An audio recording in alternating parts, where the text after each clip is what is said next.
भारत विभाजन के समय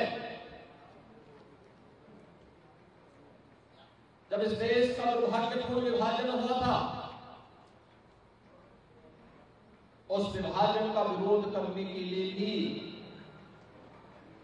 इस देश के पूज्य संतों के नेतृत्व में जो आंदोलन चल रहा था, उसमें भी इस पीठ की भूमिका थी। पूज्य स्वामी महात्मा रामचंद्र वीर जी महाराज और पूज्य स्वामी आचार्य धर्मेंद्र जी महाराज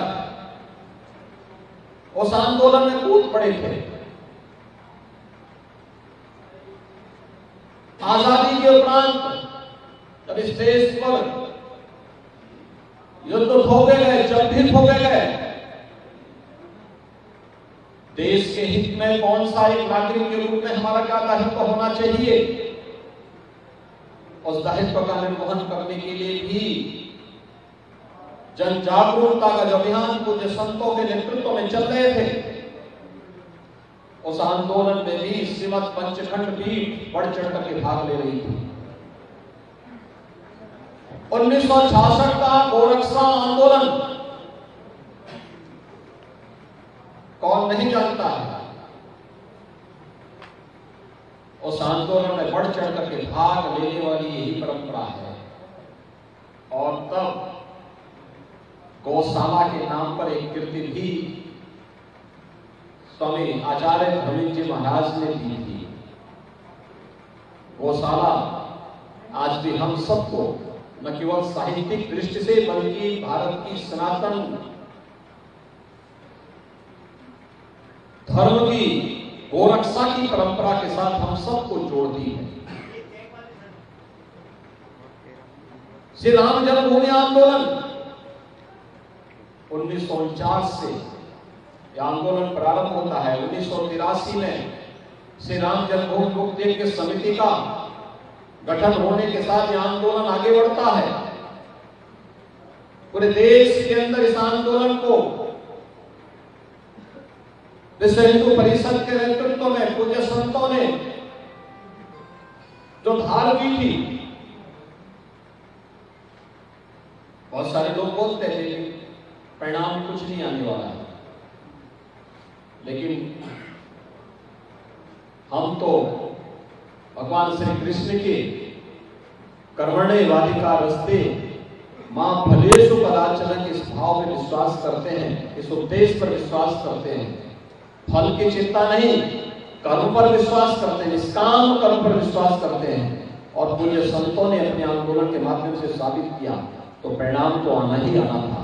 आज अयोध्या में श्री राम जन्मभूमि के भव्य मंदिर निर्माण का कार्य भी प्रारंभ हो चुका है।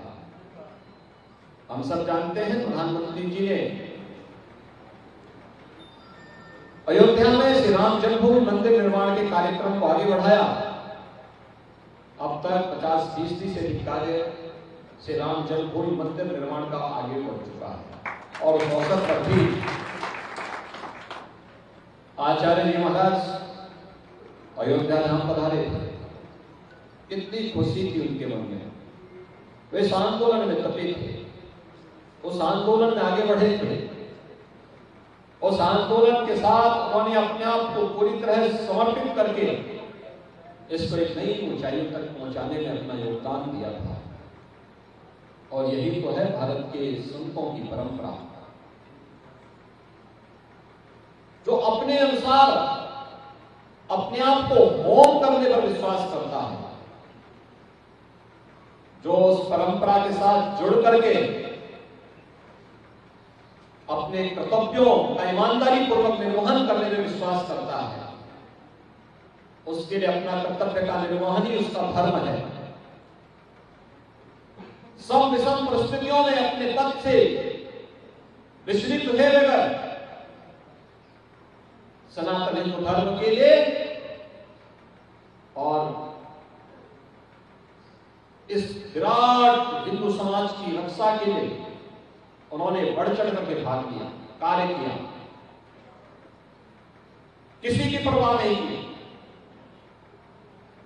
बेबाक तरीके से अपनी बात को तर्कसंगत तरीके से अपनी बात को